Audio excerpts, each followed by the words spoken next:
¿Cómo le va, profesor? Hola, Mauro, ¿me escuchás? Sí, te escucho perfecto. Hola, profe, ¿cómo andas? Tanto tiempo. Hola. Hola, ¿cómo andás? Para un poquito que tengo un problema con el audio, me parece. Dale, tranqui. ¿Ustedes me escuchan? Sí, Sí, le escuchamos bien.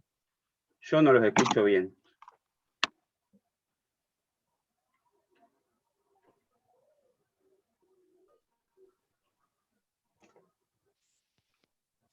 ¿Ahora? sí. ¿Nos logra escuchar? Sí. Sí. A ver. Un segundo.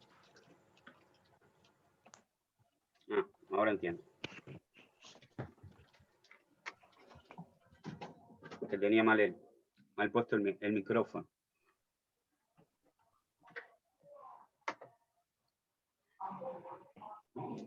A ver, ¿ahora?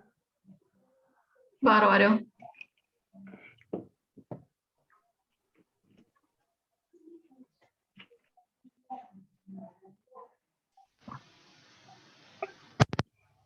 ¿Me escuchan a mí? Sí, lo escuchamos perfecto. Bárbaro. ¿Cómo les va? A nosotros, bien. Bárbaro. Faustina, Olis. ¿todo bien? Tú sos la encargada de aceptar ahí el ingreso, ¿verdad? Sí, ya acepté a todos los que estaban esperando. Bueno, bien, esperamos un poquitito, unos 5 minutos, porque la puntualidad uruguaya no es lo mismo que la inglesa, ¿no? No, por supuesto que no. Y fue una de las críticas de la sociedad inglesa para la visita de Donald Trump al país, entre otras cosas. Y bueno, con nuestra uruguayés, con sus pros y sus contras, ¿verdad? Así que esperamos unos minutos y ya comenzamos.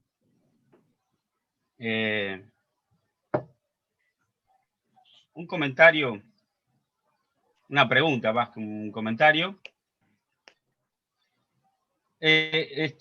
No tengo exactamente hora reloj cuánto demora la exposición, pero en caso, no sé si, porque Mauro no me dijo, no me informó ayer,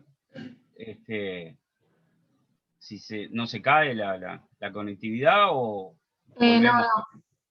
no. ¿No? Bien, Vos decís que se corte después de una hora, no. exacto. Está ese dato. Informale a Mauro porque no lo sabe. No, sí, ayer no lo sabía, se lo conté. Se lo mencioné. Bueno, impecable. Bueno, voy a dar inicio entonces. Tengo para compartir acá, ¿verdad? Probá a ver. Ayer No. al menos conmigo no hubo ningún problema en ese A aspecto. ver. Habilitame. ¿Cómo hago eso? Compartir pantalla. Habilitar. No, bárbaro. Y me dicen si se ve bien. Por ahora no tengo la autorización. No estoy encontrando cómo, Anthony, pero... A ver. Y, Bueno, Mauro me dijo que eras una experta, así que... Pau, ¿estás Sí, desde la compu? sí, Te va a aparecer abajo en la pantalla sí. como un botoncito verde que te dice compartir o algo así. Y Sí. podés seleccionar, tiene como una flechita arriba que te dice o sea, que cualquiera puede compartir o le das la habilitación para que Anthony lo haga. Bárbaro. Qué bueno, qué bueno. Eso fue casi profesional esa aplicación. Ahí podés, creo. Bárbaro. Vamos entonces. Espero que no. Ay. Muy bien.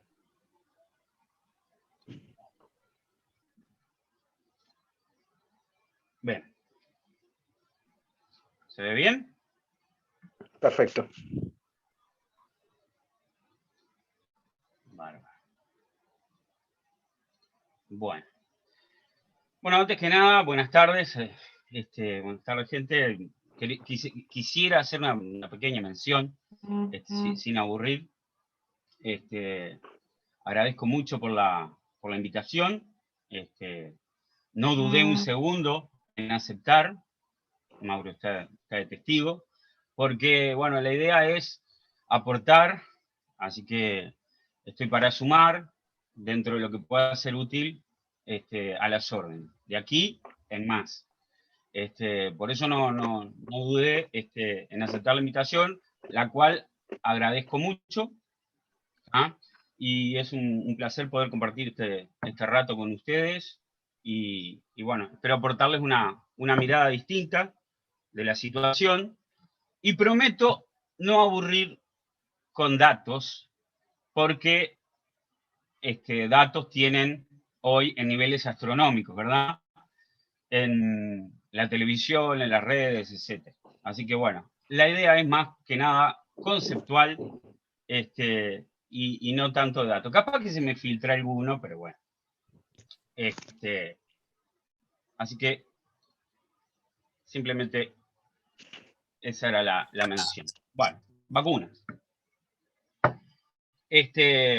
Para darle un marco a este tema y hacerlo un poquito más pintoresco, quien me conoce sabe que tengo algunas disquisiciones temáticas, pero bueno, no sería yo.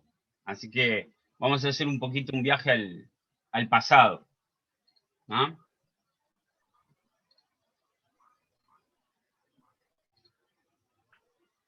Va a ser breve, igualmente.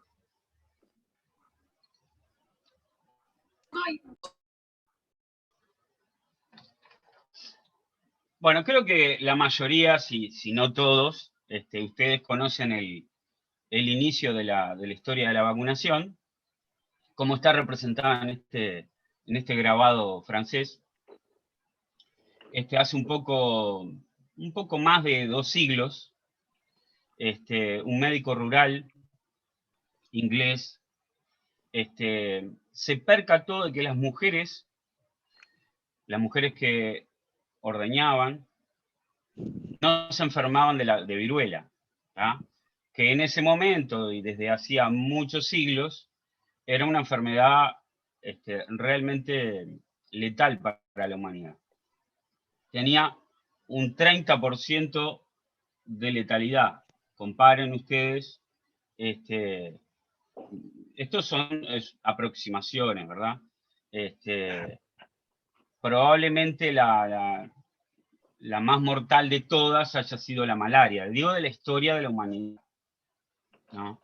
Eso es lo que se estima, que la mayoría de los humanos murieron por malaria, ¿ah? Pero bueno, la viruela no era una enfermedad emergente, como es ahora el coronavirus. Es una enfermedad que tenía cientos o miles de años.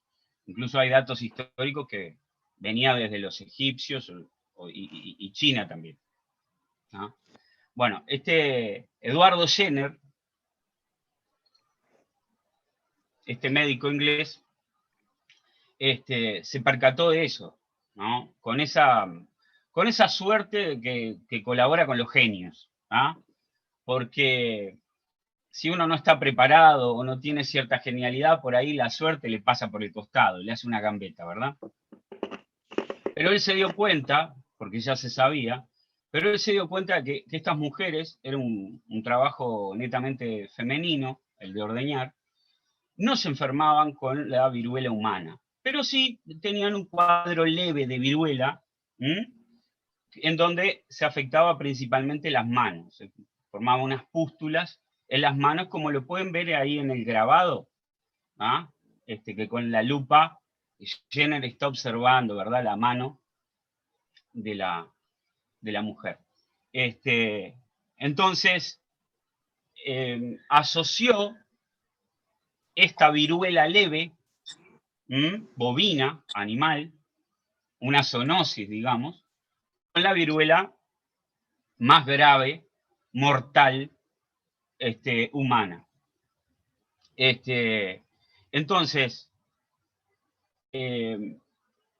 lo que hizo, y quiero hacer un paréntesis, tengan en cuenta que los virus no se conocían. Faltaba un siglo todavía, un siglo, justito un siglo, para que un botánico ruso descubriera el primer virus. O sea que Jenner, este médico joven, inglés, trabajaba prácticamente que, no es como ahora que tenemos las vacunas después que secuenciamos el genoma, aislamos el virus, no fue lo primero que hicimos. Aislamos el virus, secuenciamos el genoma, después se elaboraron las vacunas. No, él no tenía idea de lo que era el virus. La humanidad no tenía idea de lo que era un virus, ¿no? Pero tomó, elaboró preparados para inocular, a partir de estas pústulas, para inocular a niños en general, no solamente a niños, pero aquí tenemos un caso, Jenner en plena vacunación, capaz que estamos viendo la primera persona vacunada formalmente de la historia, ¿no? Obviamente que eso fue muy resistido, la gente no quería saber de nada con la vacunación, o sea que la negación a la vacunación es tan vieja como la vacuna misma, ¿no? Y bueno, como esos preparados derivados de las pústulas, ¿no?, que utilizó para inocular, provenían de una afección bovina, ¿no?, de ahí toma el nombre fundacional de ese gran invento humano, la vacuna. Que mucha gente lo dice, ¿verdad? Hagan el experimento. Mucha gente lo dice, vacuna, vacuna, y por ahí no lo asocia, directa o indirectamente, con la vaca. Así que bueno, es muy interesante. Así que los ingleses han tenido la gracia, digamos, de inventar o de descubrir cosas muy importantes, ¿no? La vacuna es una, los antibióticos, ¿verdad?, la selección natural, y por qué no decirlo también, el fútbol, que, como dicen algunos, de las cosas menos importantes, es lo más importante, ¿tá? Así que bueno, futbolero, como soy, pero poquito, lo incluyo también. Alguno podría decir, bueno, Mauro que sabe de historia, la piratería también la inventaron los ingleses, ¿no?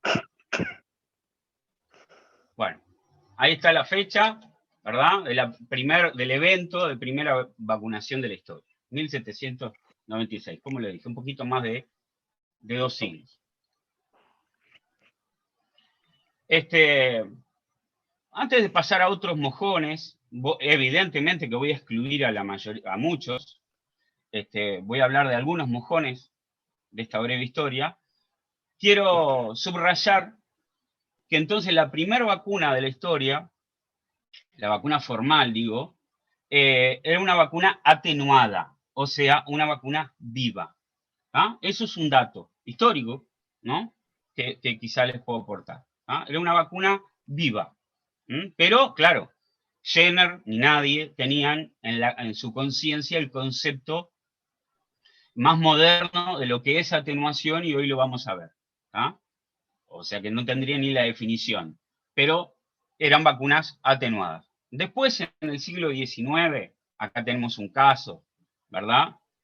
Un gran científico, Pasteur, desarrollaría vacunas de la otra gran pata o modelo de la vacunación, que son las inactivadas, ¿no?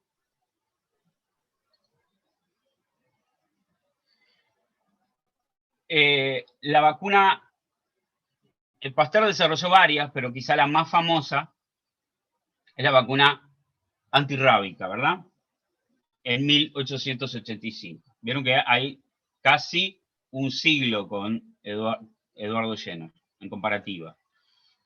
No progresó mucho la vacunación en ese siglo, a diferencia de lo que sucedería un siglo después, en el siglo XX. ¿tá? Así que más o menos anduvo a los tumbos. Tampoco se conocía aquí lo que era verdaderamente un virus. Todavía estábamos cerca, pero no habíamos llegado. ¿Ven que hay una diferencia? No sé, Pasteur, por las dudas le digo, de la imagen es el que está atrás, el que está observando. ¿Por qué? Porque Pasteur no era médico, así que él no podía realizar el acto. Tenía un ayudante que sí era médico, más joven, y que incluso tuvo algunos problemitas, pudo tener problemas más serios, porque Pasteur era químico, ¿no? Y se estaba en ese momento encargando de la salud de la gente, no solamente con la rabia, pero fundamentalmente con ese tema, ¿no?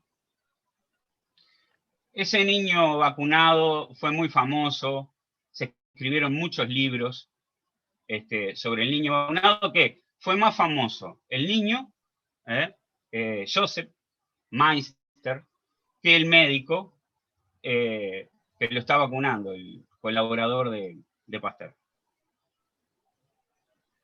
Vivió bastante avanzado el siglo XX. Bueno, esto es un pilar importante. Otro, ya estamos en el siglo XX, es la BCG. Me imagino que la conocen. ¿Ah? La vacuna BCG también es una vacuna atenuada, o sea, una vacuna viva, pero bacteriana, ¿verdad? La vacuna de Jenner era viva, pero viral. Esta es una vacuna bacteriana. ¿Vieron la imagen superior? Todos quienes hemos nacido en estas latitudes tenemos esa marca indeleble en el brazo, ¿verdad? Porque es la reacción, genera una reacción muy fuerte por la composición de la bacteria vacunal que se llama Mycobacterium bovis, ¿no? Es la primera vacuna, la que se da al nacimiento, si no existen contraindicaciones. Así que es la primera vacuna que nos dan, ¿no? Es francesa, también, o sea, seguimos con los franceses como Pasteur. Ahí tenemos en orden, como el nombre, Calmet y Guerin, ¿ah? Los dos franceses que desarrollaron la vacuna, justo en el Instituto Pasteur, ¿ah?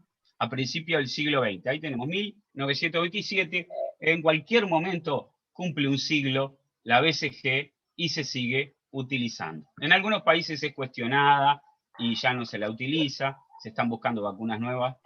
¿Contra qué protege? Bueno, contra la tuberculosis y contra la lepra también, ¿verdad? No se puede soslayar este punto importante de la historia de la vacunación, la BCG, ¿no? El bacilo, que quiere decir una abreviación, de Calmet y Guerin, ¿no? Otro punto importante. Tienen esta imagen en su memoria, ahora la tienen en su retina, pero en su memoria. Es la primer vacuna oral de la historia. Ya estamos a mitad del siglo XX y ahí tenemos la primera vacuna oral de la historia, la Sabin, la antipoliomielítica, ¿no? Pero hay que destacar, y no ser injustos, hablar no solo de Sabin, sino de este señor que fue el primero en desarrollar una vacuna antipoliomielítica, Salk, ¿no? Salk, que en la década del 50 desarrolló su vacuna, que se conoce con su nombre, Salk antipoliomielítica, cambió la suerte de esta enfermedad. Después ustedes van a ver un gráfico, como dije, uno solo. Pero el tema es que esta vacuna tenía un problemita, que era una vacuna inactivada y por tanto no cortaba la transmisibilidad del virus de la polio. Entonces tuvo que venir Sabin, que lo ven por ahí, y desarrollar una segunda vacuna viva, que es la vacuna que, con la cual se está vacunando el niño, y es la primera vacuna oral de la historia. Un poquito más adelante, comenzó la década del 50 y se aprobó a principios de la década del 60. Ahí tenemos, yo le dejo los años para que tengan, más o menos comparen, cómo vamos ya avanzando en el siglo XX, que podríamos definirlo como el siglo de la vacunación, entre otras cosas. ¿Qué ventajas tiene? Bueno, tiene muchas ventajas una vacuna oral. ¿Ah? Por lo menos se puede ver en la expresión de ese niño que no hay pavor, ¿verdad? Es decir, es una solución un poquito salada, pero evidentemente tiene una de las grandes ventajas es que tiene menor costo, una logística menos compleja, ¿no? Menos resistencia, porque no es lo mismo unas gotitas, ¿no? Que la inoculación intramuscular de la vacuna, sobre todo para los niños, digamos, pero no voy a exonerar a los adultos, que también algunos se resisten. Y tiene menos efectos secundarios, ¿ah? Pero el problema de la Sabin es que es una vacuna viva, ¿no? Estaba y está el virus vivo, atenuado, pero vivo. ¿Ah? Una vacuna oral, vivo. Si no, no funcionaba. Si el virus hubiera estado muerto, no funcionaba. No podemos entrar en detalle, estoy, digamos, surfeando en el tema, como les dije, que prometí que era breve y no lo estoy siendo tanto. Bueno, acá tenemos otro gran pilar, un poquito más adelante, la triple viral. ¿Ah? La vacuna para el sarampión, la rubiola y las paperas, ¿ah? Parotiditis. ¿Ah? La triple viral. También es una vacuna atenuada. ¿Ah? Y su padre es este señor que tenemos por aquí, Maurice Hilleman, que se le denomina el padre de las vacunas porque desarrolló casi 40 vacunas, pero evidentemente la más famosa, la que todavía usamos, es esta, la triple viral. Participaron más científicos, pero él fue fundamental porque era un genio de la atenuación. Atenuaba, o sea, dejaba los virus vivos, pero les eliminaba su poder, su virulencia, ¿no? Su capacidad de generar daño o la enfermedad en este caso. La triple viral. Bueno, aquí tengo una imagen muy llamativa, porque son las hijas de Maurice vacunándose con la vacuna que había desarrollado el papá. Y como podrán ver, en la expresión de la más chiquita, que es la que están vacunando, esa vacuna, la vacuna, digamos, más clásica, más convencional, no es tan solidaria con el ánimo del niño como la Sabin, que era oral, ¿no? Así que bueno, es evidente. Una cosa interesantísima es que son las dos hijas de Maurice, hermanas, de una de estas niñas, creo que de la mayor, surgió la cepa que nos acompaña hasta hoy en la vacuna para las paperas. La vacuna para las paperas es derivado del virus de una de estas niñas. Así que es una foto histórica. ¿Ah? El padre de las vacunas, pero por lo menos de la triple viral, ¿no? que todavía se sigue utilizando mucho en el mundo, es más o menos, aproximadamente, él empezó su estudio antes, pero aproximadamente se aprobó al inicio del 70. ¿Ah? Bueno, hay un mojón importante en la historia de la vacunación, pero es lo que está ocurriendo hoy, así que lo vamos a ver un poquito más adelante. ¿Qué vamos a ver ahora? Básicamente, los tipos, ¿no? de vacunas. Les cuento, no existe, esto es un concepto fundamental, no existe una receta única para hacer una vacuna, nadie la tiene. ¿Ah? el mundo de las vacunas es un mundo muy, muy diverso, por suerte. Me imagino que estarán todo el mundo saturado con esto de cuántas vacunas para el COVID existen y de todos los tipos, pero eso fue así en el siglo XX. Hoy, evidentemente, hay más. ¿Ah? Así que hay existe un gran número de estrategias, hay todo tipo de tecnología. ¿Ah?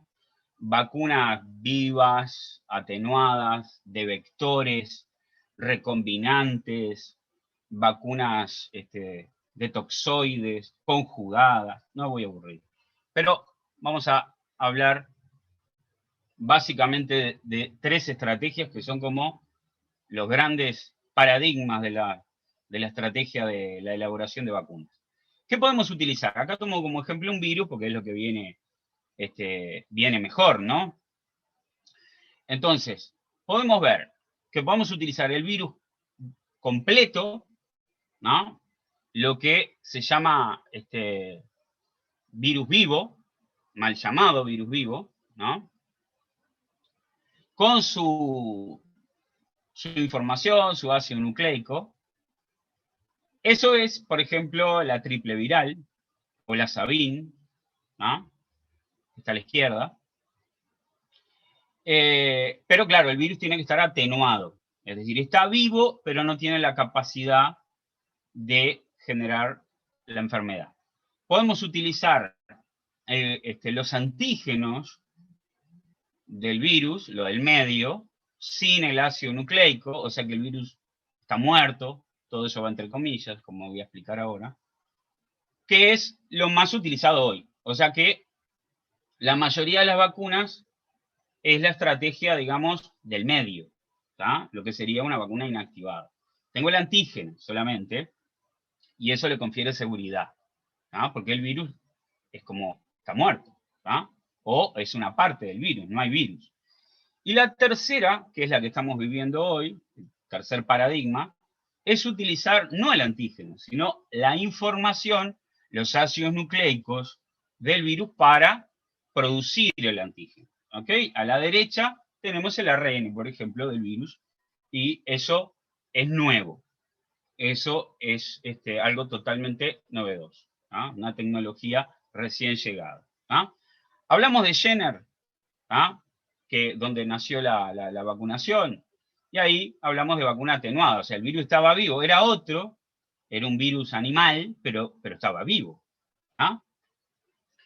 Las vacunas inactivadas, que son más similares a lo que tengo en el medio, como un modelo, y las vacunas modernas, más actuales, las de ARN, que han generado tanto dolores de cabeza también, y se ha escrito tanto sobre ellas, es la que está a la derecha. ¿Ok? Vamos a empezar más o menos cada uno. Cuando el virus está vivo, vieron que está entre comillas porque los virus no están ni vivos ni muertos. ¿Ah? Por eso se acepta, pero no está bien del todo.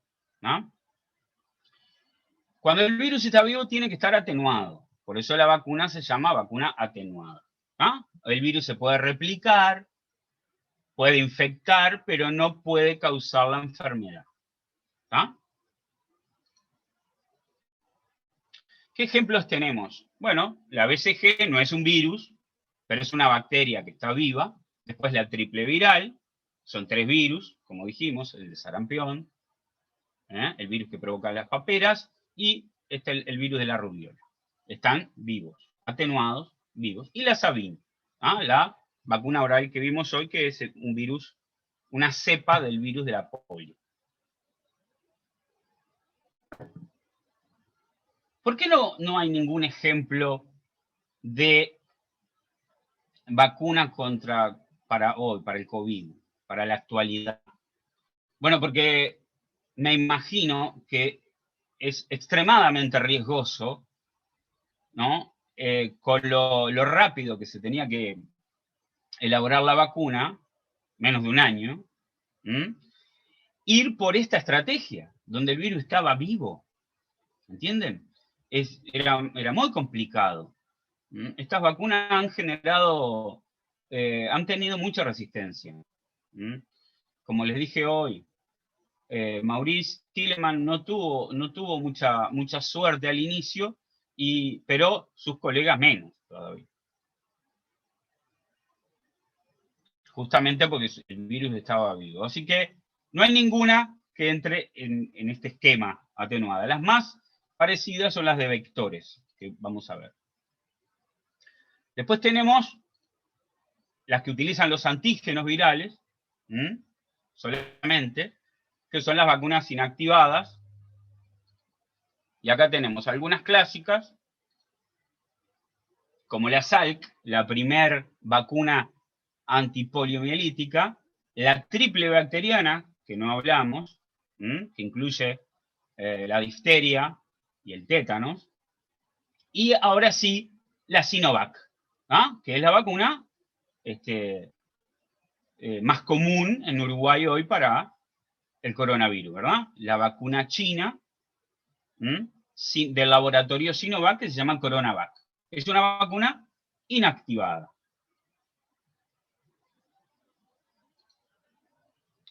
La tercera estrategia, utilizar no el antígeno, sino la información que codifica para ese antígeno, que son las vacunas de ARN, y esa, como dijimos, es la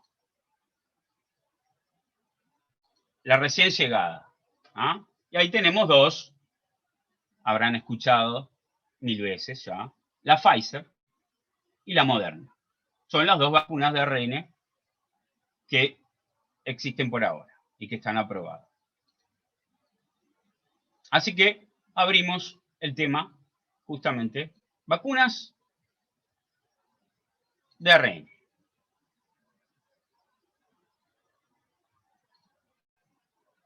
Bueno.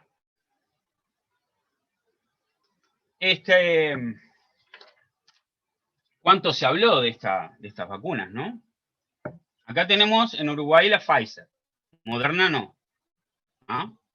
Solamente la Pfizer.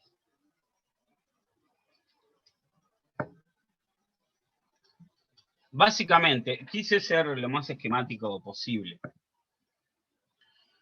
¿Cuál es la estrategia? No utilizar el antígeno, en este caso es la espícula, la proteína S, ¿no? El antígeno principal con el cual se elaboran las vacunas, sino utilizar el ARN, parte del genoma del virus. Como ven en el esquema, está muy simplificado, pero es parte del genoma, y ese ARN, después de cierto tratamiento químico, ciertos cambios, se lo transforma en un ARN mensajero estable, y eso es lo que forma parte de la vacuna. Es muy simple. Ahora vamos a abrir un poco más el tema, pero es muy simple la estrategia. No es utilizar el virus, es utilizar la información para ese antígeno.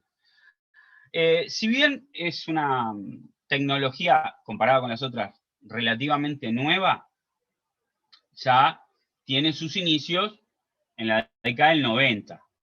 O sea que tiene 30 años la tecnología.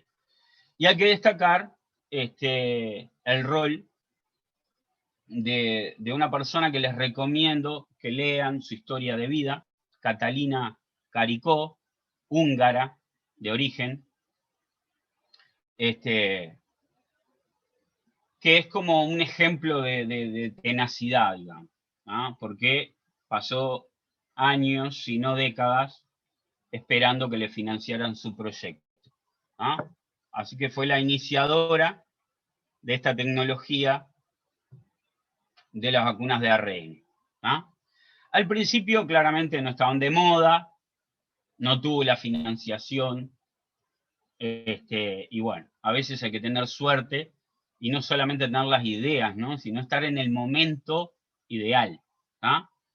Las vacunas de ARN se mantuvieron desde la década del 90 en esa fase, digamos, experimental más básica. Pero esta científica, Catalina Caricó, insistió hasta que logró financiación. En la epidemia del 2014 del ébola, ¿no? Qué rápido a veces que nos olvidamos, ¿verdad?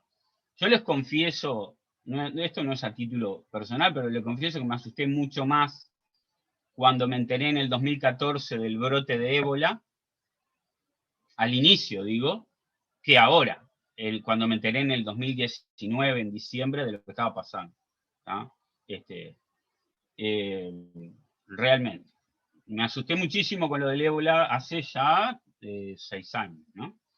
Bueno, ahí tuvo un gran envión, las vacunas de ARN, ¿m? Pero bueno, se consolidaron ahora, el año pasado, en el 2020, con el laboratorio Pfizer y el laboratorio Moderna. ¿Ah?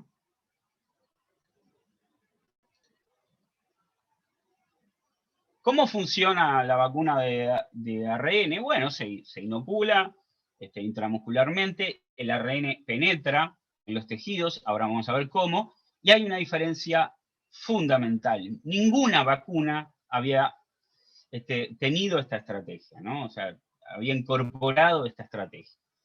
No, es por primera vez es la célula, nuestros tejidos, que producen la proteína del virus, la proteína S de la espícula. ¿Ah? La parte, digamos, inmunológica es muy similar, porque al producirse esa proteína, que es exógena, no hay tolerancia, porque no es propia, el sistema inmune va a montar una respuesta. Y como un ARN es un molde que permite producir muchas proteínas, entonces activa con gran potencia la respuesta inmune. Eso es una de las razones por las cuales la eficacia de estas vacunas es alta. ¿Ah? Así que en la parte derecha, digamos, es muy similar. Se produce una proteína viral y la respuesta inmune genera anticuerpos protectores. Pero en la parte izquierda es totalmente novedoso lo de las vacunas de la reina, porque nosotros producimos, generamos esas proteínas. ¿Ah? Eso es único.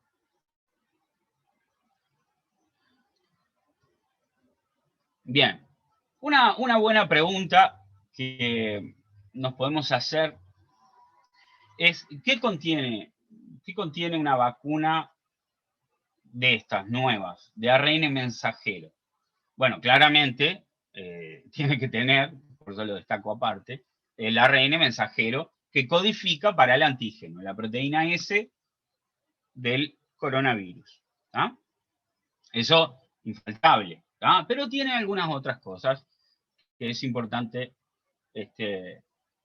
destacar. Bueno, grasa. Sí, tiene grasas complejas. No son simples, son químicos, ¿no? Que son anfipáticos, porque quiero que entiendan una cosa. El ARN es una macromolécula y tiene carga negativa. Entonces es un polianión. No puede penetrar en la célula, no atraviesa la membrana celular, ¿no? Entonces, la tecnología desarrolló partículas llamadas liposomas, me imagino habrán escuchado, habrán estudiado, y esos liposomas están constituidos de grasas anfipáticas, envuelven al ARN mensajero y eso es lo que permite ingresar al tejido. Las primeras vacunas de ARN no tenían bien desarrollada esa pata, esa estrategia, entonces no funcionaban, no eran eficaces. ¿No? Hoy funcionan perfectamente esas gotitas lipídicas que tienen en su interior el ARN mensajero que lleva como un delivery a la célula el ácido nucleico. ¿Ok? Bueno, y otra cosa que tienen las vacunas son sales, iones, para neutralizar la carga aniónica, la carga negativa que tiene el ARN, ¿verdad? Bueno, una cosa que no destaqué, ven ahí que tiene azúcar, ¿no? Bueno, tiene la sacarosa o la sucralosa, tiene propiedades anticongelantes, protege a la vacuna, no se olviden de las de las bajas temperaturas que requiere para su conservación, ¿no? Temperaturas extremas. Bueno, ahí el azúcar funciona como un anticongelante, como un protector. La glucosa también lo hace, ¿verdad? Tener hiperglicemia siempre nos ayuda a tolerar el frío. Bueno, después agua, claramente. Bueno, acá tenemos la Pfizer, que es como, digamos, la reina del corso de las vacunas anti-COVID, claramente. ¿Ah? Y la pareja, el matrimonio que la desarrolló. ¿No? Es una pareja, un matrimonio turco, turco-alemán, son inmigrantes, y son parte del laboratorio BioNTech que desarrolló la Pfizer, la vacuna, que ahora decimos Pfizer, pero en realidad quien desarrolló la vacuna fue el laboratorio BioNTech, que este matrimonio turco forma parte de su directiva, ¿no? Así que bueno, están coleccionando desde hace un rato ya premios, condecoraciones merecidas, y van a seguir seguramente por mucho tiempo recibiendo premios y bueno, y también se van a sumar a un mojón de la historia como los que vimos antes. Así que en algún momento alguien los va a estar destacando, ¿no? En décadas o en siglos futuros. ¿Por qué esta vacuna ha generado resistencia, ¿no? Si es tan simple. Hay varias razones, capaz que se me escapa alguna, pero vamos a destacar alguna de ellas, ¿no? Bueno, acá tenemos, no pude poner todas, pero 4 vacunas anti-COVID. Y en el medio tenemos las dos vacunas de ARN, ¿verdad? La Moderna, que es americana. El nombre justamente hace referencia, RNA en inglés, ARN, y modificado. O sea, eso es lo que quería decir, quiere decir el nombre de la empresa. ARN modificado. Y después la alemana, BioNTech, es el laboratorio alemán que hice mención, del matrimonio turco-alemán. Y Pfizer, que bueno, que puso el dinero y se asoció con BioNTech. Pfizer es una empresa de las más grandes, ¿no? Esas son las 2 vacunas de ARN que tenemos. En Uruguay solo tenemos la Pfizer. Fíjense la eficacia. Acá capaz que le dieron un puntito más a la Moderna, está un poco por debajo de la Pfizer, pero 95% de eficacia es algo muy alto, muy bueno.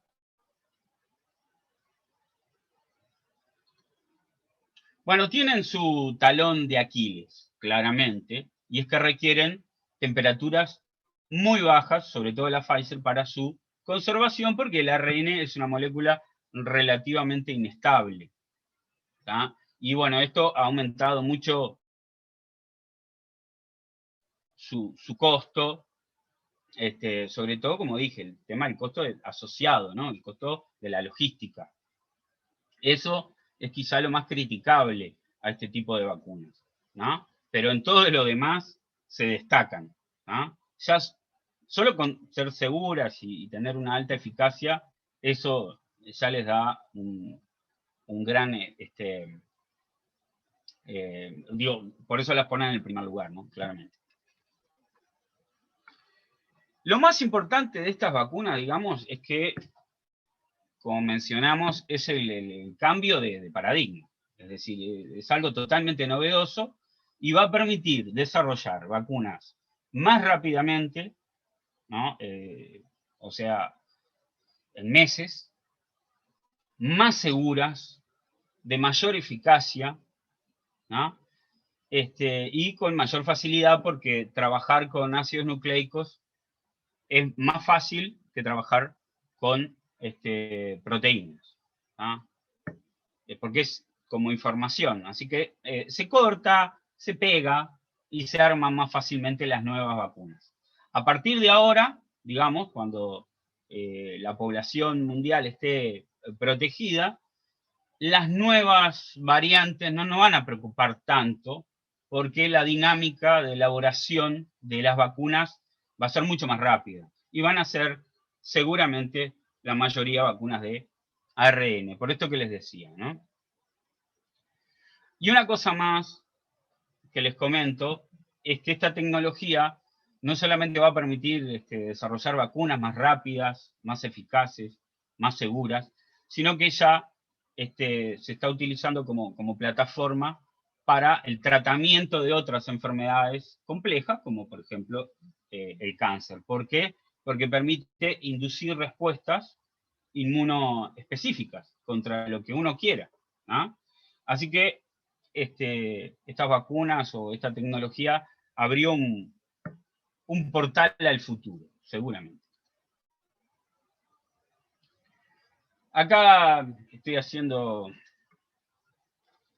un poco de autobombo, pero bueno, es una de las razones de las cuales voy a explicar de la resistencia a las vacunas de ARN, es porque la gente que es profana en este tema, que no tiene por qué saber tampoco la diferencia entre el ARN y el ADN, confunde las propiedades, confunde estas moléculas, confunde las propiedades del ARN con el ADN, y bueno, ahí a algunos yo les había pasado una columna que escribí para justamente tratar ese tema, ¿no? Las diferencias entre el ADN y el ARN en el marco de las vacunas y en general y en particular de las nuevas vacunas, ¿no? Eso es una de las razones. La otra es porque como es una tecnología novedosa, la gente tiene en general un rechazo a la nueva tecnología, ¿no? Lo nuevo siempre genera temor y rechazo. No es exclusivo de las vacunas eso, ¿no? No es exclusivo de las vacunas. Piensen en la tecnología 5G, por ejemplo, ¿no?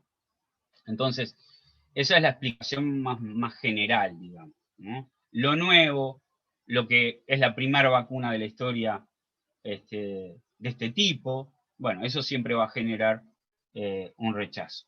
Pero no hay que despreciar como explicación esa confusión, ¿no? Del ARN con el ADN. Y bueno, si gustan pueden leerlo acá.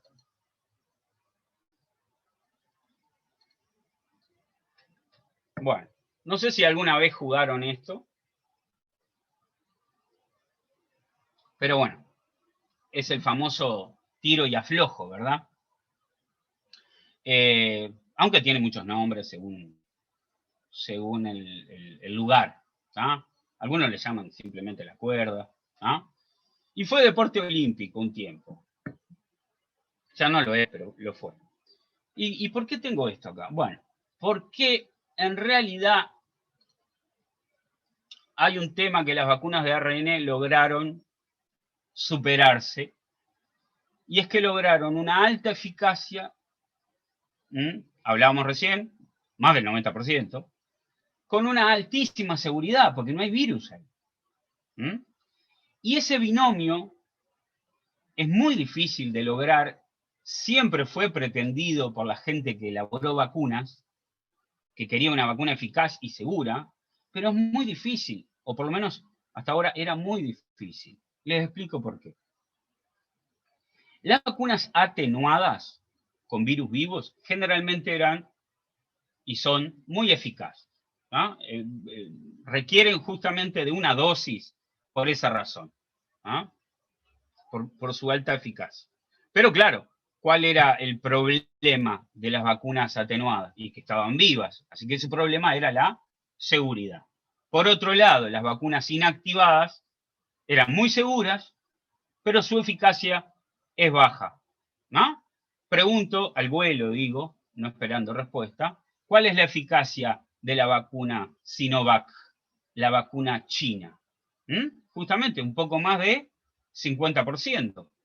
¿Y por qué tiene esa eficacia? Porque es una vacuna inactivada. Es muy segura, pero tiene una eficacia baja.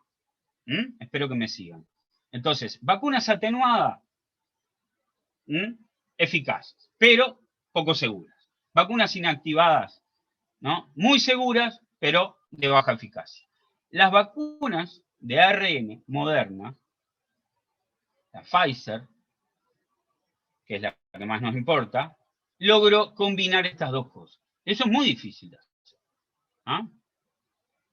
Y ustedes quizás se pregunten, y discúlpenme acá que voy a entrar un poquito en inmunología, ¿por qué razón una vacuna, cuando tiene alta eficacia, puede de algún modo rescindir en seguridad, disminuir su seguridad o lo inverso? Bueno, el tema es el siguiente. Una vacuna, para ser eficaz, tiene que activar la respuesta inmune innata y adaptativa. ¿Ah? Primero se activa la innata, es la que se activa rápidamente, y luego la innata colabora para activar la adaptativa, que es la que se tiene que activar sí o sí. ¿Por qué? Porque la adaptativa es la que genera memoria, y la memoria es la protección a largo plazo, ¿no? Pues si no, me vacuno y a los pocos meses ya no tengo protección. ¿Ah? Entonces la memoria es producto de la adaptativa, pero la adaptativa requiere que se active la innata porque colabora con ella. Bueno, esto es un poquito de inmuno que les decía. Entonces, si la vacuna tiene que activar esa respuesta para ser eficaz, esa activación de la inmunidad es lo que genera los efectos colaterales, secundarios, que los más básicos, ustedes los conocen, son dolor, hipersensibilidad, fiebre, ¿no? Por ahí, malestar, pero pueden haber decenas de otro tipo de síntomas y signos. Tiene que ver con la activación del sistema inmune, ¿no? De lo innato y de lo adaptativo. Lo innato, fundamentalmente, para todo aquello que es un efecto secundario rápido, ¿no? Pero no exclusivamente, ¿no? Porque puede haber también una predisposición atópica y ahí está implicada la inmunidad adaptativa. Entonces, ir redondeando este tema. Si tengo que activar la respuesta inmune y una vacuna tiene que ser poderosa inmunológicamente para tener alta eficacia, puede tener disminuida su seguridad. Espero que les haya quedado claro. ¿Ah? En cambio, si yo pretendo más seguridad, el virus está inactivo, está muerto, es un antígeno, ¿no? Algo inerte, el sistema inmune se activa poco, justamente porque eso no tiene el carácter de ser peligroso.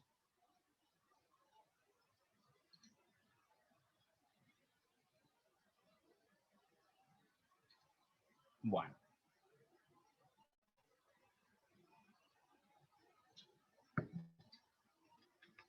¿Qué vemos por aquí? Bueno, ¿qué vemos? Claramente todo el mundo sabe que esto es un rebaño. Así que vamos a hablar de un concepto que se ha hablado mucho, que es la inmunidad de rebaño. Básicamente es la protección del rebaño, ¿no? Es decir, si una oveja tiene la mala suerte de quedarse fuera del rebaño, sola, bueno, los riesgos que corre van a ser mayores ante un eventual cazador, ¿no?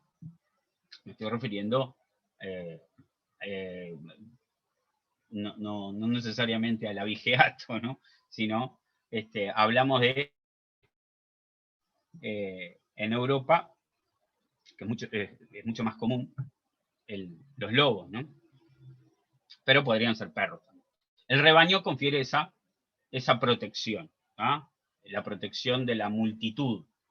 Entonces viene un poco de ahí el término de la protección. Ahora, en cuanto a la inmunidad de rebaño, es la protección del no vacunado por parte del vacunado. O mejor, del inmunizado, porque no necesariamente el vacunado esté inmunizado. En la mayoría de los casos sí, pero el que protege es el inmunizado, ¿verdad? Entonces, la protección de los no vacunados por parte de los vacunados, o más correctamente inmunizados. Aquí vemos un esquemita muy simple, ¿ah? Eso pasaría sin inmunidad de rebaño. Acá ven cómo los amarillos, que son sin inmunidad, rápidamente se convierten en los contagios. Porque no es suficiente la cobertura de inmunización para alcanzar el umbral de la inmunidad de rebaño. Entonces, el virus se dispersa. ¿Ah? Pero, ¿qué pasa? Con inmunidad de rebaño, tenemos una mayor proporción en la población de inmunizados. El virus ya no se dispersa con la misma dinámica que cuando no tenemos inmunidad de rebaño. Así que la dispersión va a disminuir, ya no va a ser de forma exponencial.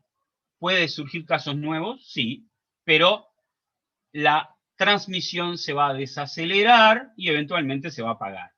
¿Ah? Pero ya no tiene terreno el virus para propagarse, para transmitirse y para seguir con esa dinámica, como digo, exponencial. ¿Ah? Eso es lo que genera la inmunidad de rebaño, que generalmente se alcanza entre un 60, 70, 80% de la población. Eso depende de una cosa que se llama transmisibilidad. ¿Ah? ¿Cómo se calcula ese umbral? Se calcula con la transmisibilidad. A mayor transmisibilidad del virus, mayor tiene que ser ese umbral de la inmunidad de rebaño. El primer concepto es básicamente, grosso modo, a cuántos infectados secundarios en promedio cuántos infectados secundarios genera un primario. ¿Ah? Que sería como el número de reproducción, digamos, del virus, la transmisibilidad. ¿Ah? Si es mayor, bueno, el umbral de la inmunidad de rebaño tiene que ser mayor, ¿no? Se estima, dato, que al inicio de septiembre habremos alcanzado un 70% con las 2 dosis.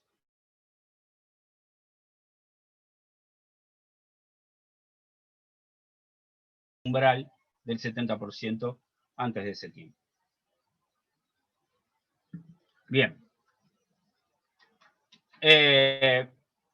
Hay un tema que es importante destacar. Los que no contribuyen a la inmunidad de rebaño no son solamente los que no quieren vacunarse, ¿no? Es un grupo heterogéneo. Están los que no quieren vacunarse, están los que no pueden vacunarse, por ejemplo, porque son atópicos, etc. Están los que se vacunan, pero no pueden inmunizarse, la diferenciación que hacía hoy. ¿Por qué? Bueno, porque su sistema inmune está debilitado y por ahí no se inmunizaron bien. ¿Ah? Entonces, y bueno, están también las personas que no han sufrido la enfermedad, pero tampoco todavía están esperando para vacunarse. O sea, no es que no quieren vacunarse, sino bueno, están en esa transición esperando la vacunación. Así que es un grupo heterogéneo, digamos, el que corresponde aquí a lo amarillo. Digo porque generalmente se piensa solo en los que no quieren vacunarse, pero hay personas que no pueden vacunarse y hay personas que se vacunan pero no pueden inmunizarse. ¿Ah? Entonces, no colaboran a la inmunidad de rebaño. El término no a todos les gusta, ¿no? También se les llama inmunidad de grupo, ¿ah? O inmunidad colectiva, ¿ah? Se le pueden decir así. Así que no goza de simpatía, digamos, rebaño en toda la comunidad científica. ¿Ah? Le pueden decir inmunidad de grupo y queda más digerible. ¿Ah?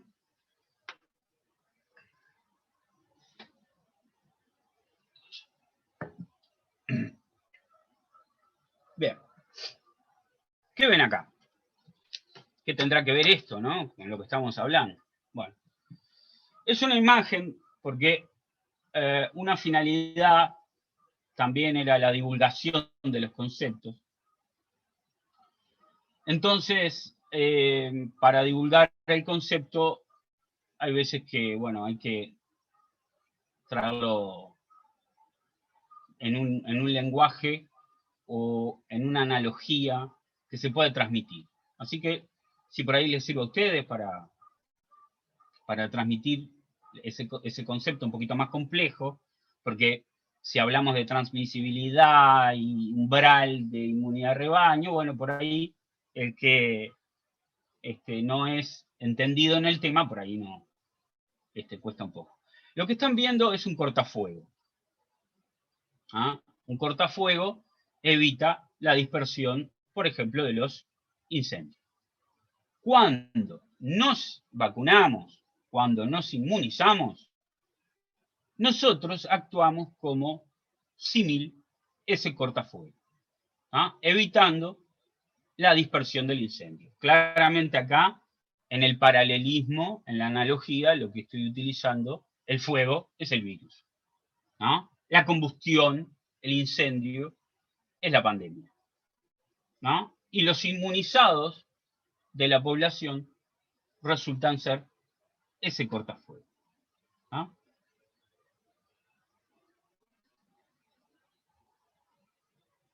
Bueno, vamos cambiando un poquito el tema. Otro tema que habrán escuchado mucho, el tema de las cepas o variantes, ¿no?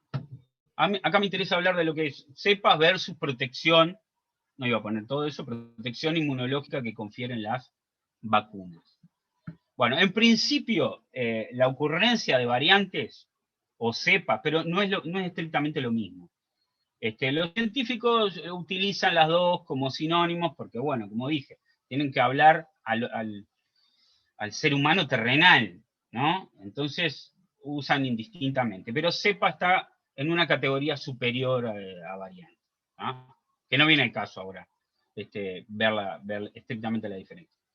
Las variantes, en un virus de ARN, tengan en cuenta que el virus de ARN, el ARN es un genoma que muta más rápidamente que el genoma de ADN.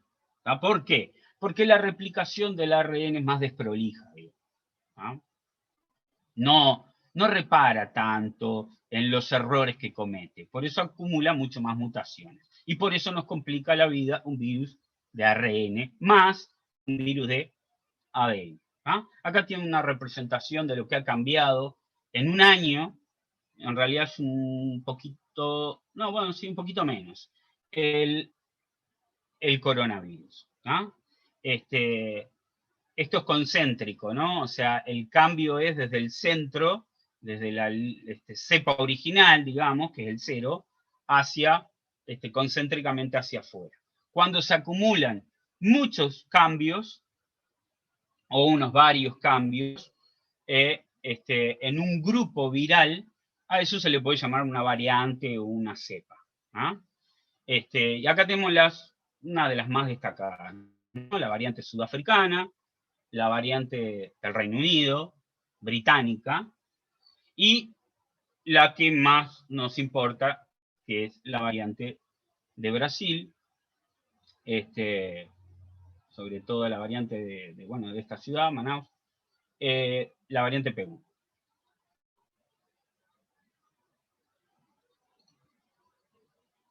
como les decía, al ser un virus de ARN, acumula rápidamente mutaciones. Pero acá el concepto importante que quiero transmitirles es que las variantes acumulan cambios genómicos, cambios de secuencia, pero no necesariamente, esta es la parte que quiero destacar más, no necesariamente significa que sea una variante antigénicamente distinta, valga la redundancia, para la vacuna. O sea que puede haber cambios genómicos, cambios de secuencia de su información, del ARN, que no necesariamente repercuta en una variación antigénica para la vacuna. Esto es muy importante. Bueno, acá justamente tiene que ver con este tema. Acá tienen en primer plano, en rojo, la proteína S, que es el antígeno más importante del virus, del coronavirus, y es el antígeno que es la diana de justamente la inmunización. Los anticuerpos que va a generar la vacuna, que va a activar su producción la vacuna, son en contra de esa proteína, de eso que vemos, eso rojo que vemos, que es la proteína S de la espina. Ahí está uniéndose a su receptor, que es la proteína ECA, ECA2, ese es su receptor principal, ¿verdad? Lo que sí les cuento, les comento, es que la mayoría de esas mutaciones que hablamos en el caso anterior, me permito pasar para atrás, la mayoría de estas variantes ha acumulado cambios en la interacción entre la proteína S y la proteína ECA2. Ha aumentado su afinidad. Y cuando esa unión entre lo rojo y lo azul aumenta la afinidad, el virus penetra más fácilmente. El virus penetra más rápidamente. Entonces, eso sabemos que determina que con menos carga viral se puede generar un cuadro más grave. Porque, bueno, hay una asociación entre la carga viral y el cuadro, pero si la afinidad entre la proteína S y la ECA es mayor, el virus, con menor carga viral, con menos virus, penetra más fácilmente y tiene una capacidad de infección mayor.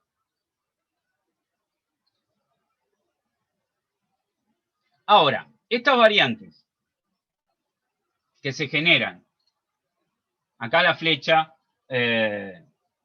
básicamente representa el tiempo, ¿no? Esas variantes que surgen porque el virus va cambiando, ¿no? Va cambiando, va mutando, hasta que aparece una cepa nueva, aquí representada con un color, una variante nueva. ¿Afecta a las vacunas? ¿Afecta a la eficacia de las vacunas? ¿No? Bueno, aquí el esquema me está diciendo que sí, que puede pasar. Puede pasar. Eso es peligroso, digamos. Eso habrán escuchado ustedes en todos los medios. Pero eso no es absoluto. Eso puede pasar. Pero no es que sí o sí tiene que ocurrir. Y ese es el concepto que hoy les decía. Puede haber cambios genómicos de secuencia y puede que la vacuna siga siendo tan efectiva para esa nueva cepa que para la otra. ¿Por qué? Paréntesis, la mayoría de las mutaciones que ocurren en un gen no cambian la proteína. No tienen efecto sobre la proteína. Y si tienen efecto sobre la proteína, tampoco quiere decir que me altere la inmunidad que la vacuna generó. Esto es un concepto que lo cierro acá, pero es importante. ¿Puede pasar esto? ¿Puede disminuir la eficacia de las vacunas? Sí, sí. Pero puede también que no ocurra. Entonces, por eso hay que estudiarlo. Una última cosa, no quiero aburrir con el mismo tema, que es muy importante, que es la velocidad de inmunización de la población. ¿Ah? Esto es otro concepto importante que quiero transmitir. Si la velocidad de inmunización es lenta, ¿no?, se genera una especie de selección natural que presiona a que las mutaciones del virus se acumulen justamente en el lugar donde no queremos, que es en la región antigénica, porque el virus va a estar presionado para escapar a la inmunidad. ¿Ah? Entonces, él muta en todo su genoma, obviamente, pero las que le sirven son las que determinan el escape del sistema inmune. Entonces, cuando hay una cobertura baja, ¿no?, y esa inmunización poblacional se desarrolla lentamente, sumado a una circulación comunitaria del virus, el virus se siente presionado por la selección natural. Y ahí es donde se da lo que algunos llaman la tormenta perfecta, ¿verdad? ¿Por qué? Porque ahí puede surgir una cepa. Pero ahí puede surgir una cepa que provoque esto que ustedes están viendo en la pantalla, que se escape a la vacuna. ¿Ah? No es a priori que tenga una variante nueva o una cepa nueva y se escape, se tiene que escapar a la vacuna. No, no es así. Pero si se dan las circunstancias, como las dos que explicaba, una vacunación, una inmunización lenta, ¿ah?, entonces hay una cobertura baja de inmunización en la población que puede generar presión selectiva, ¿no?, y una circulación comunitaria del virus, bueno, se da ese caldo de cultivo para que surjan variantes nuevas, y eso es lo peligroso. ¿Ah? Por eso es importante limitar la circulación del virus, ¿entiende? Es importante limitar la circulación del virus por un lado, y es importante acelerar la vacunación por otro. ¿Ah?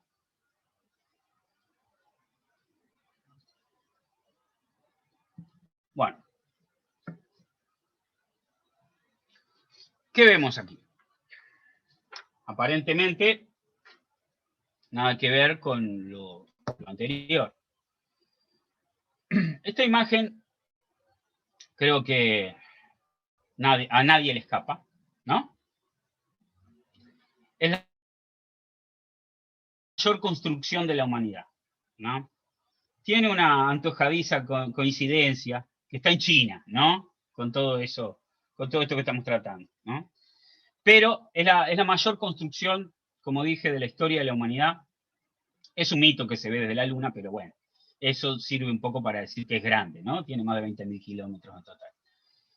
¿Esto qué es? Una muralla. Bueno, ¿y para qué fue construida? Fue construida para proteger al imperio chino de las invasiones del norte, sobre todo de las tribus mongolas, ¿no? No las únicas, pero fundamentalmente. Proteger de la invasión. Ahora, hay una analogía. Nosotros estamos construyendo lo más rápidamente posible una muralla, ¿no?, que es la inmunidad poblacional que estamos generando con la vacunación, para protegernos de un invasor, que no son las tribus mongolas claramente, pero es el coronavirus. Ahora, y aquí viene cerrando con la analogía, ahora, esta muralla, quizá no parece, tiene más o menos unos 7 metros, 6, 7 metros de alto. O sea, esa altura es importante para poder contener la invasión. ¿Ah? Entonces, ahí está un poco el paralelismo que les estoy haciendo. Nosotros tenemos que alcanzar rápidamente una altura, ¿no?, de la inmunización poblacional. Vuelvo al efecto rebaño, ¿no? Es decir, cuanto mayor sea ese porcentaje de cobertura, más protegidos estaremos del virus. ¿Ah? Tenemos que hacerlo rápidamente por eso. ¿Ah? O sea, no tiene sentido, la muralla esta no tendría sentido, ¿verdad? Si fuese una construcción de más de 20.000 kilómetros, pero tuviese 1 metro de alto. ¿Ah? Un poco va por ahí la relación.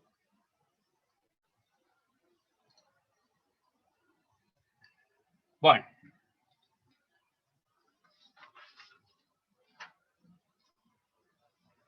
Un nuevo tema. ¿Y qué tema?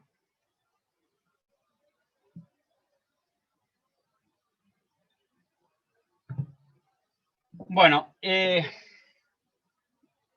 que tener en cuenta que, como les mencioné hoy al inicio, estos movimientos no son nuevos, pero eso ya es un cliché, lo habrán escuchado decenas de veces.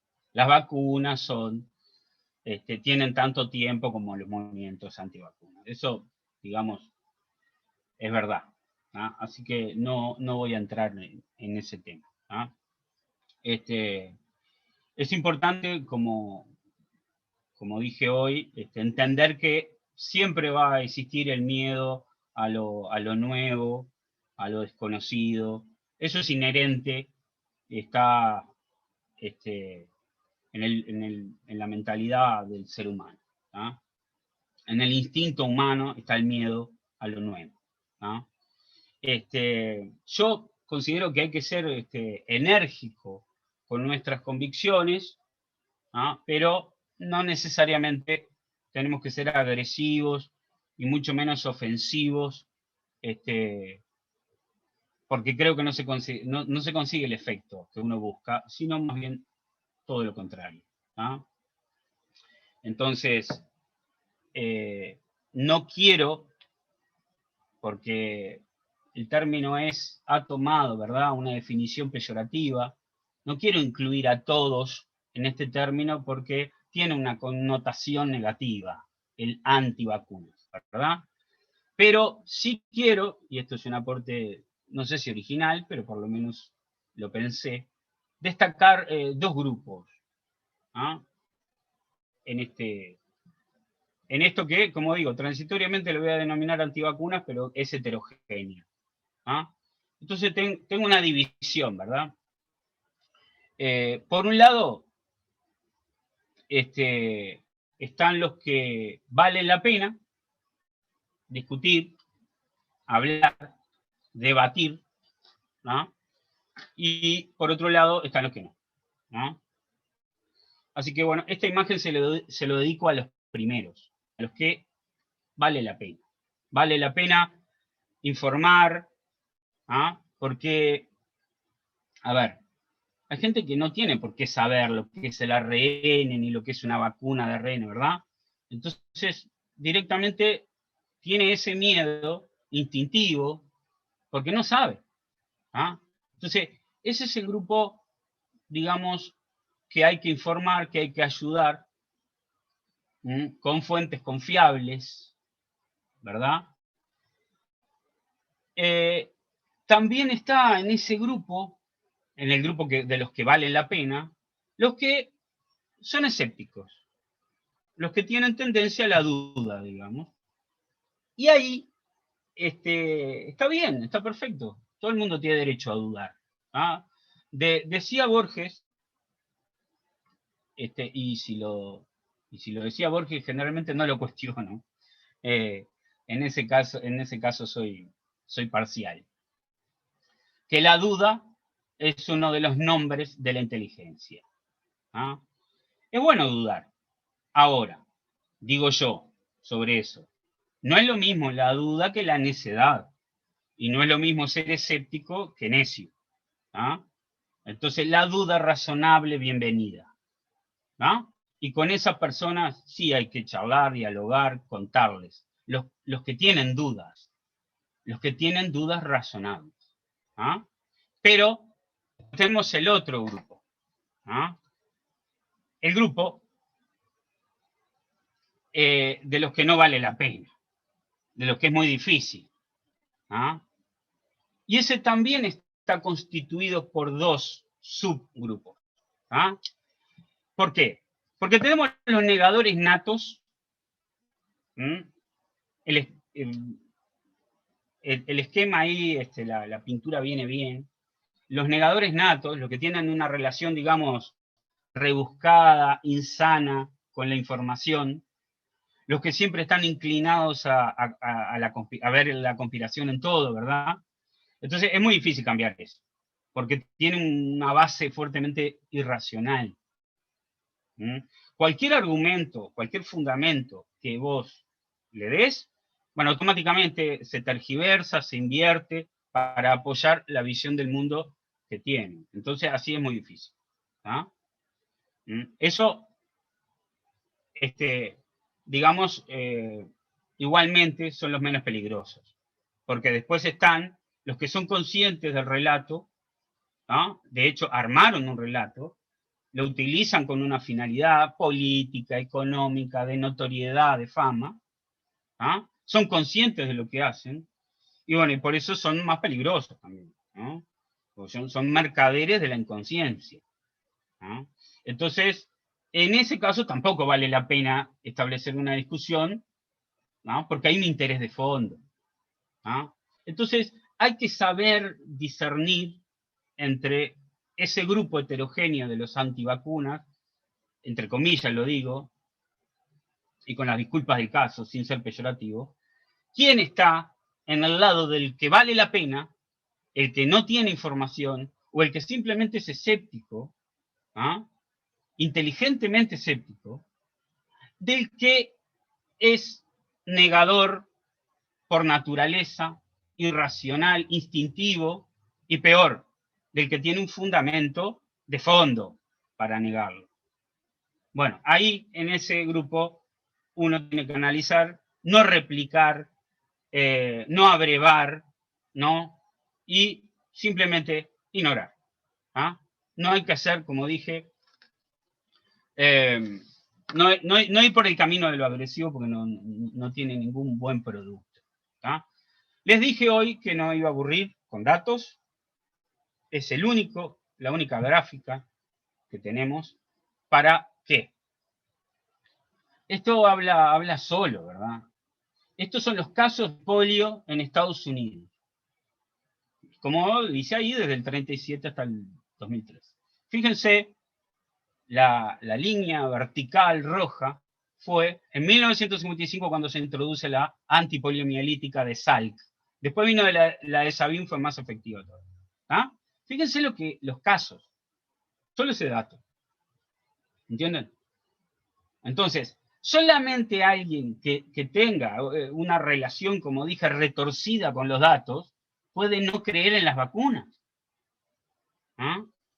Los datos, uno los ve y hablan solo. ¿Mm?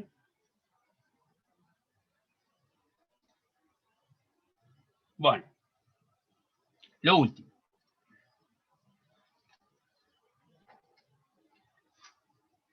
Este punto se lo dedico al qué hacer, digamos, ¿no?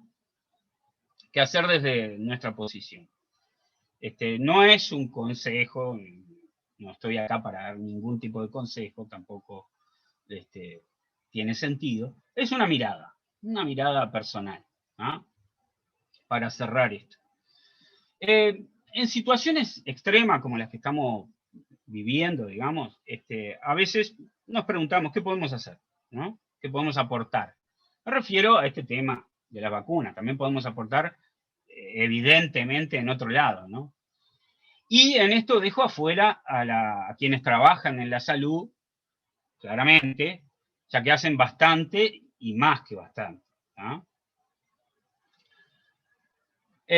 Bueno, en principio, vacunarnos y dar el ejemplo, ¿no? Eso para comenzar.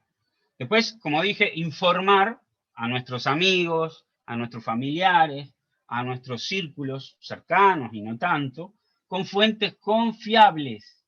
No replicar lo que me venga, ¿no? Por la red, así, ¿no?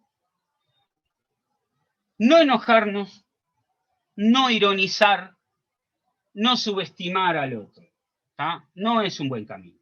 Genera todo lo contrario. ¿Ah? Pero fundamentalmente, y definir, y con esto voy cerrando, definir qué es lo que quiero ser yo. ¿Ah? ¿Quiero ser un combatiente, un adversario del virus? ¿O quiero ser un aliado del virus? ¿Verdad? Definir si me quiero convertir en una barrera, ser parte de aquel cortafuego, de esa muralla que vimos, o ser un transmisor de la pandemia. Eso es lo que tengo que definir. ¿Ah? Para cerrar, les dejo con un mensaje.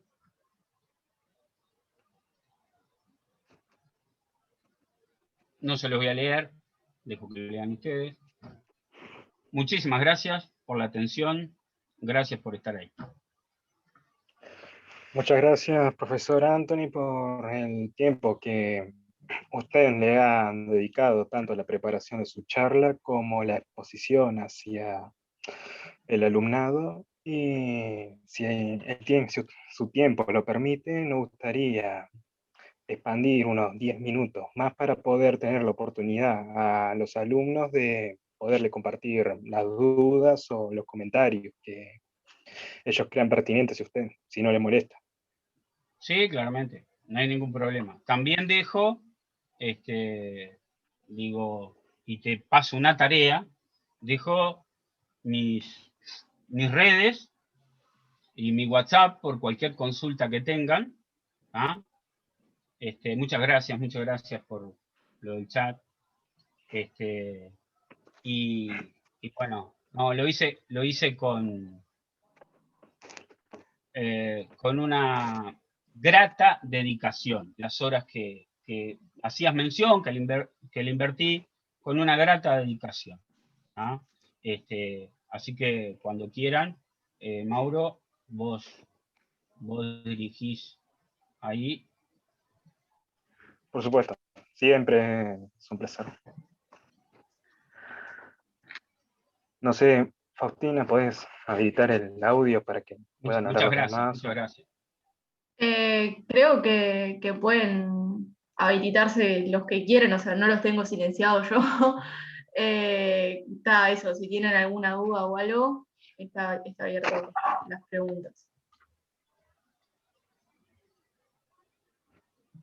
Si algo no quedó claro, lo pueden ver igual nuevamente. A veces es difícil medir el tiempo donde algunas cosas dejé, porque bueno, la ecuación tiene que ser informativa, como dije, pero también que sea grata, que sea llevadera, interesante, etcétera. Y bueno, no sé si uno le da en el clavo siempre, ¿no? Ahí hay una pregunta en el chat, no sé si la viste. No es que no se habilitó, es que, a ver, el portafolio de vacunas depende de la negociación también, ¿verdad? Yo no creo para nada, o sea, yo en lo personal digo, yo me vacunaría, estoy esperando, estoy en agenda, pero me vacuno con la que tengo que vacunarme, si me tuviese que vacunar con la Sputnik, conozco la historia de dónde fue desarrollada, ¿no? Me vacuno con la Sputnik. Y si tengo que vacunarme con la de Oxford, que es un poquito más cuestionada todavía, la de AstraZeneca, también me vacuno con esa. Me vacuno con la China, porque son vacunas que han sido estudiadas, aprobadas. Así que es una cuestión de contrato. Respondo a esa del chat. No es una cuestión de que, bueno, nosotros no somos un país, ya lo sabemos, esto medio correr por la obviedad, poderoso, y la verdad que fue muy buena la negociación de Uruguay. ¿No? Tener tantas vacunas en un mundo que se está peleando por las vacunas. Así que considero que no, que fue un tema no de dudar de la vacuna, sino un tema de contrato. No hay nada, no hay que ponerle carga de ningún tipo, ¿verdad? Considero tengo confianza de que se hubiera dado con la Sputnik, se hubiera arreglado con la Sputnik, así como tenemos la Pfizer o la CoronaVac. ¿Ah?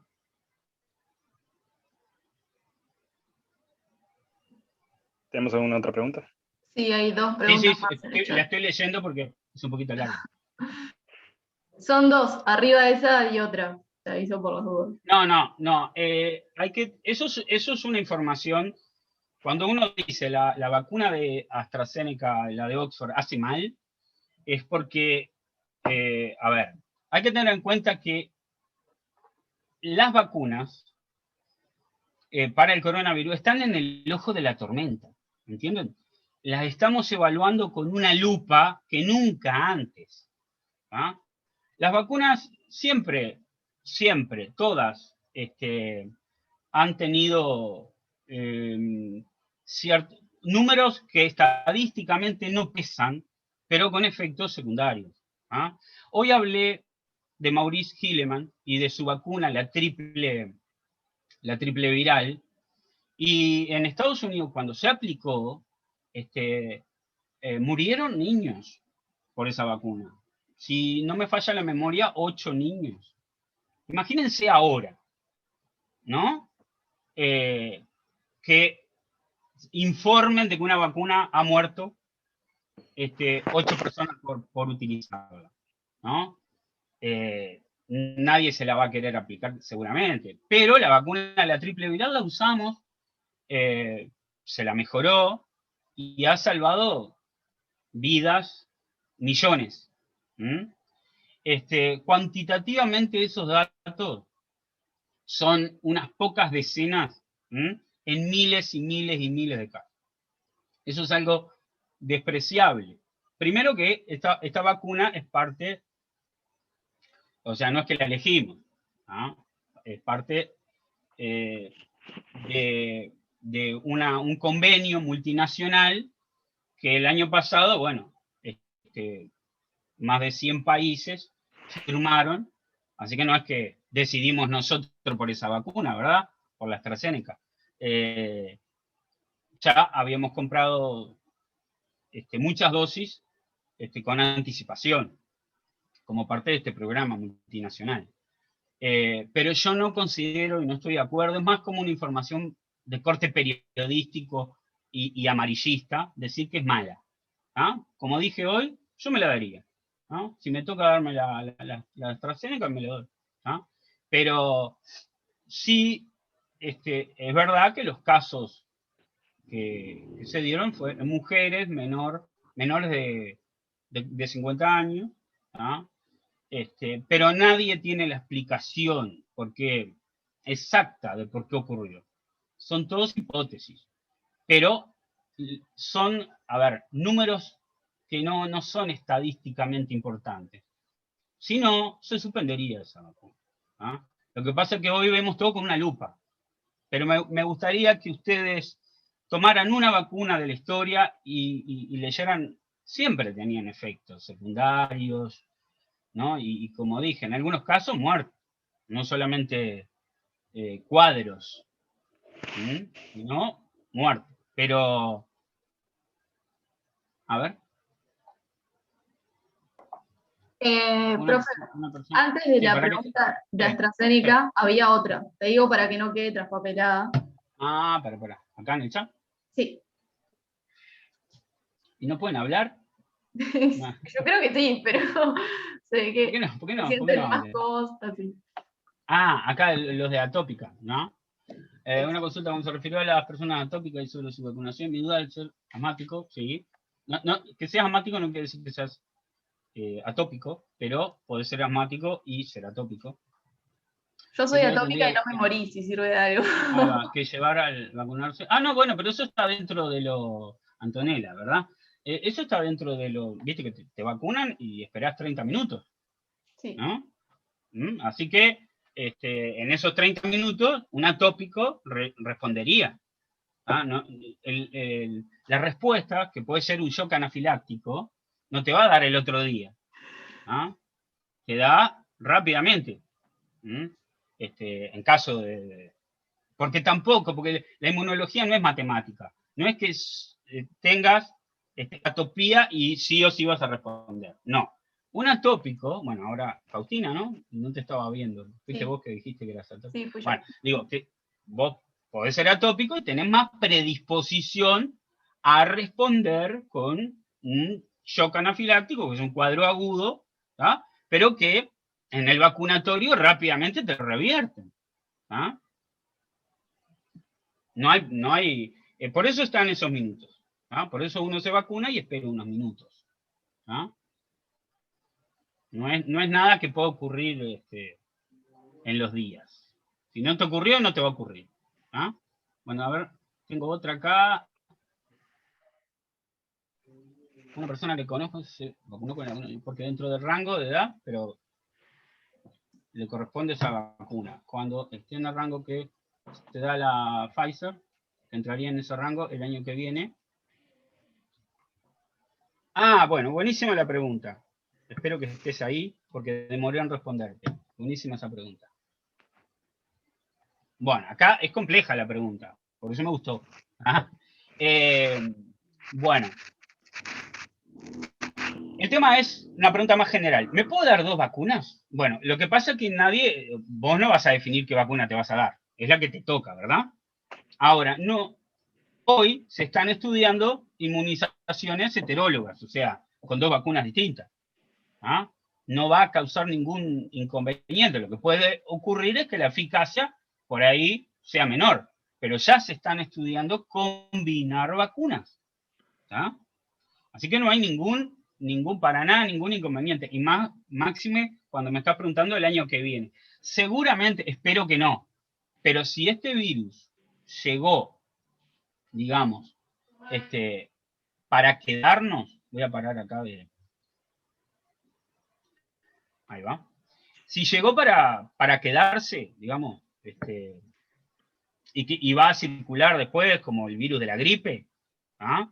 Y puede que ocurra, ¿no?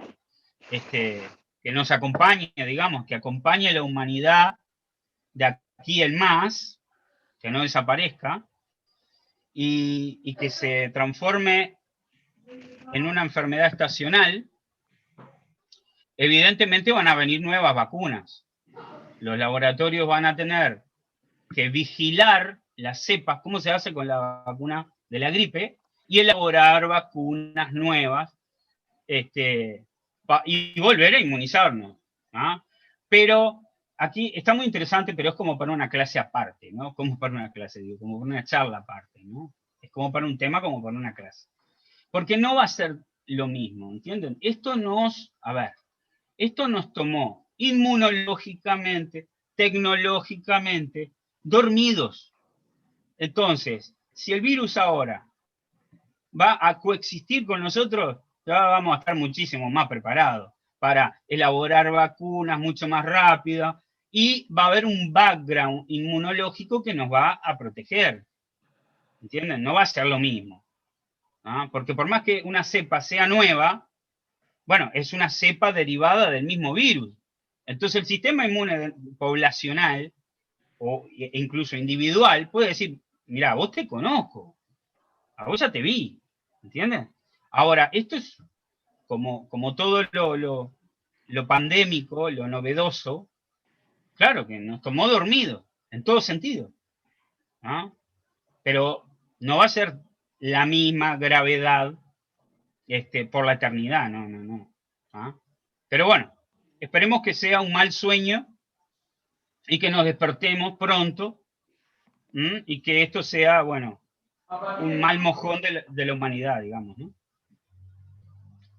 Espero, no sé si te respondí bien. Cleme, ¿verdad? Cleme. No causaría nada. O sea, vamos a ver.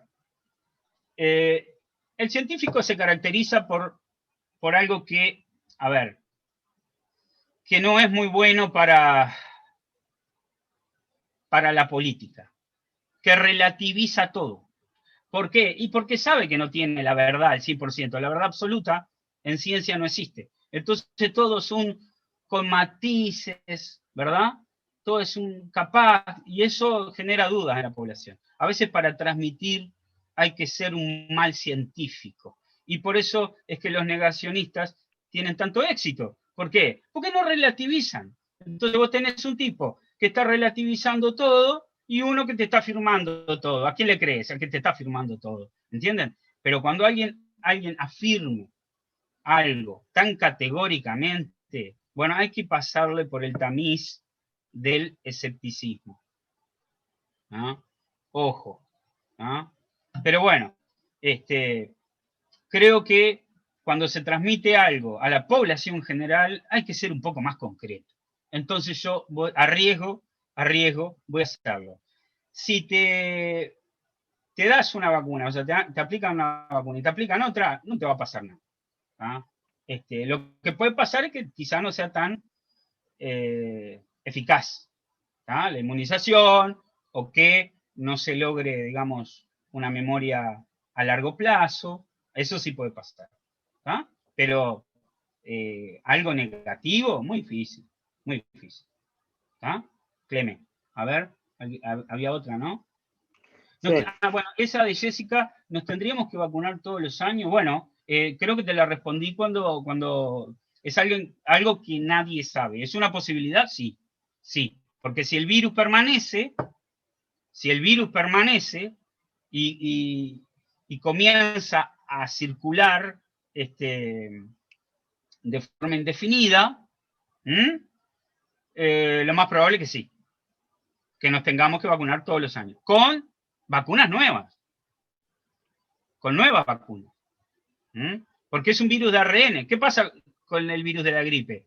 Es un ortomixovirus, es de ARN. También pasa lo mismo.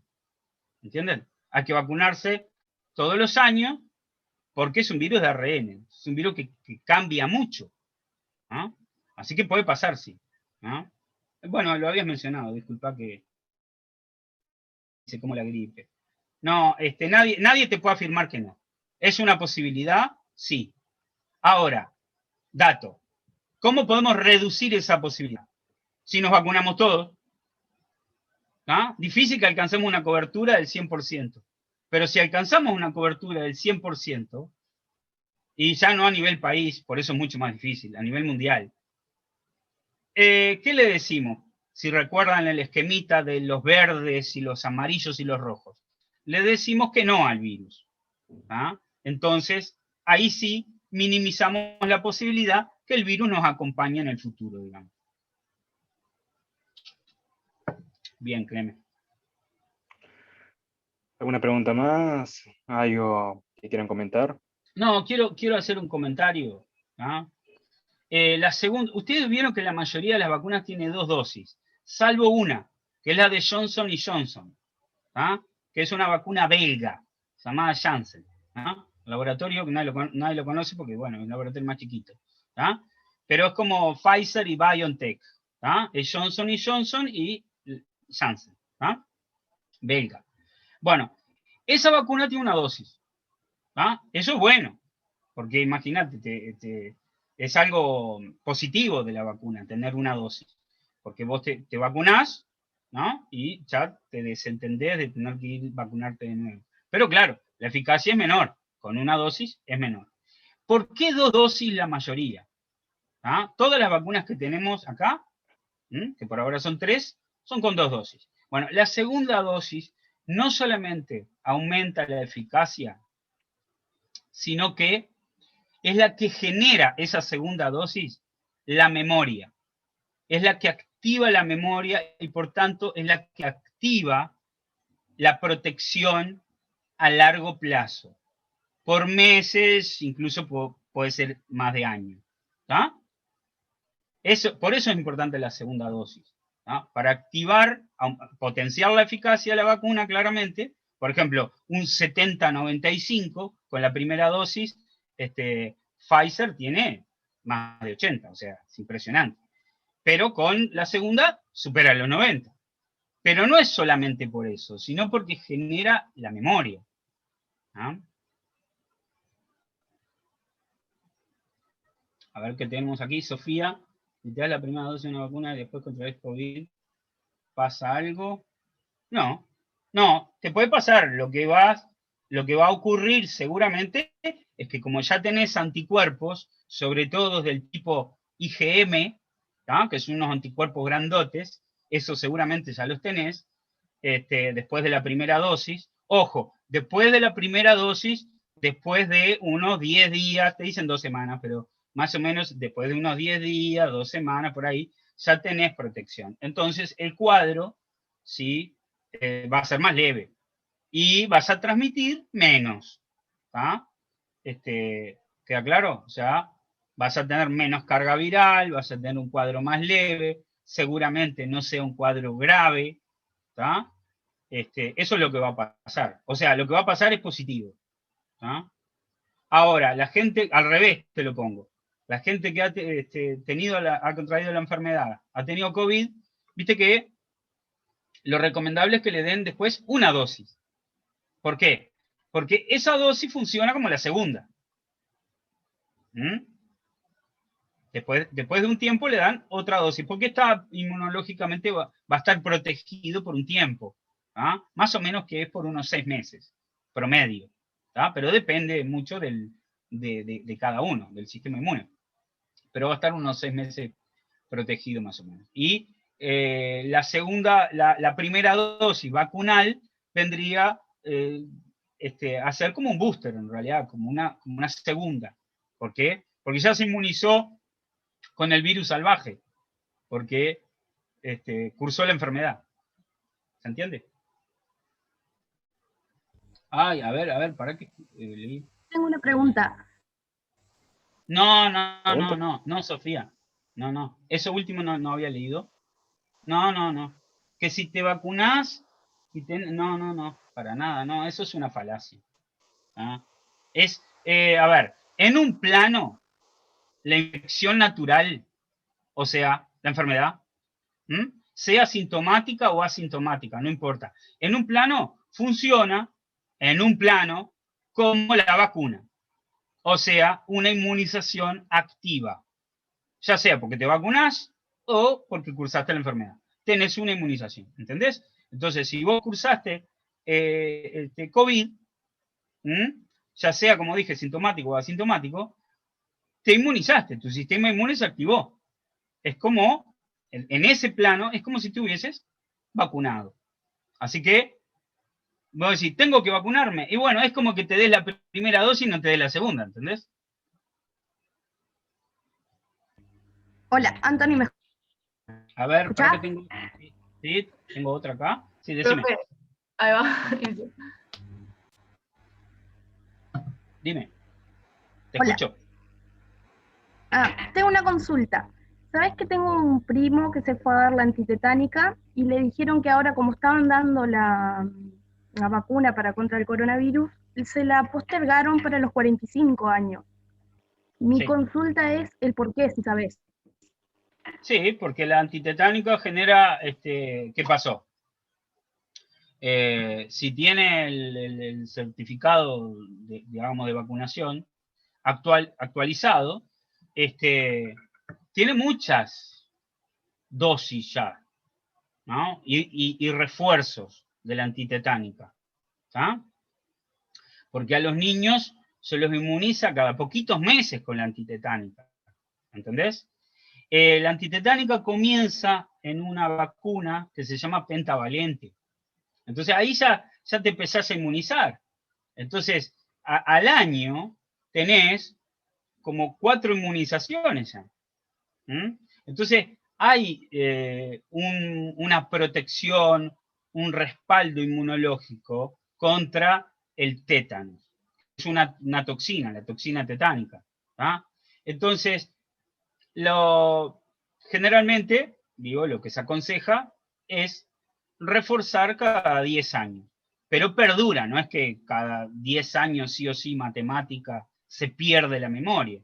No, ya hay una protección porque ha cursado por muchas dosis, refuerzo, ¿no? Se activa mucho la memoria. Entonces va a tener anticuerpos neutralizantes contra la toxina.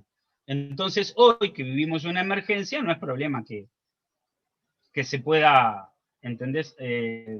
Postergar esa vacunación. ¿Ah? A ver, tengo otra acá. Resumir de forma muy corta, mira por dónde vas, ¿no? Y tomar dos o tres puntos de la información para llevarla a las personas que entendemos que están en el grupo de los que no quieren vacunarse. Bueno, ahí es lo que yo me hacía referencia, ¿no? No logro leer bien tu nombre, discúlpame, pero creo que tiene una abreviación. ¿Ah? Tiene una abreviación Bueno. y firmó con la abreviación, así que... Bueno, pero creo que estará escuchando. Bueno, no, es como dije, un poco, pero no, ya no desde la inmunología te hablo, sino desde el pensamiento. Es que yo dividí ese grupo heterogéneo, ¿no? O sea, hay gente que la pena, ¿no? Y hay gente que no. O sea, hay gente que no importa. Podrás hacer tu mayor esfuerzo, pero no vas a terminar en nada. Vamos a asumir que tiene, que es el caso, el primer caso, ¿verdad? El que vale la pena. Bueno,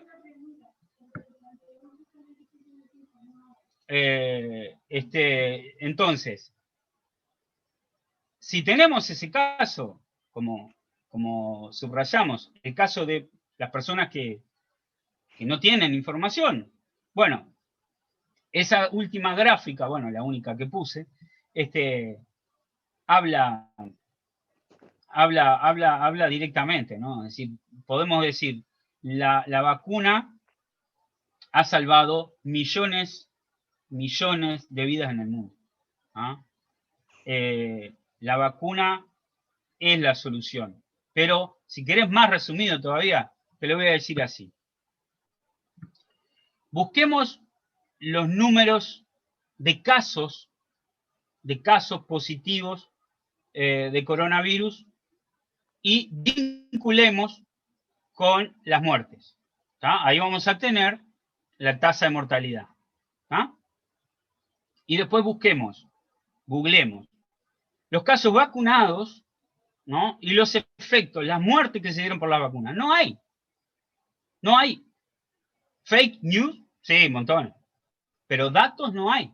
Entonces, hoy tenemos más vacunados en el mundo que los casos, ¿no?, positivos. Y si comparamos, tenemos más de 3 millones de fatalidades, ¿no? O sea, en total, en el mundo, ¿no? ¿Cuánta muerte tiene por la vacunación? Nada.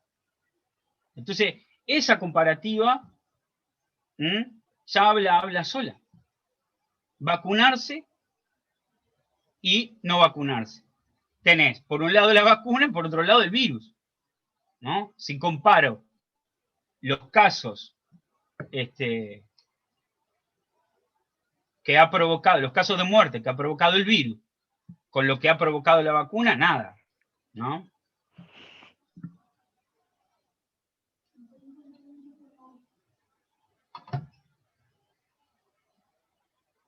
Igualmente, como le dije a Mauro, porque hay veces que, bueno, uno puede, ¿ah? Son preguntas más complejas que requieren que les pase datos y eso también quedo a las órdenes. Y de algo en particular, si quieren profundizar, leer, etcétera. ¿Ah? Parece, ayúdame, Faustina, no sé si me Sí, contesté todas o... sí, me parece que sí. Muy bien. Perfecto. Cerramos por esta noche. Muchas gracias por todo. Bueno, y gracias, profesor Antonio. por favor, a las órdenes. Bueno, sí, Anthony, saqué un par de fotos, te pido el permiso para publicarlas. Te etiqueto en las redes si querés, así ya quedan tus redes también ahí a la vista. Claro, sí, no, para los que no saben, Anthony también es profesor particular de varias materias de facultad, así que, bueno, siempre atento en ese sentido. Facultad de medicina, porque hay gente que es por fuera de la facultad.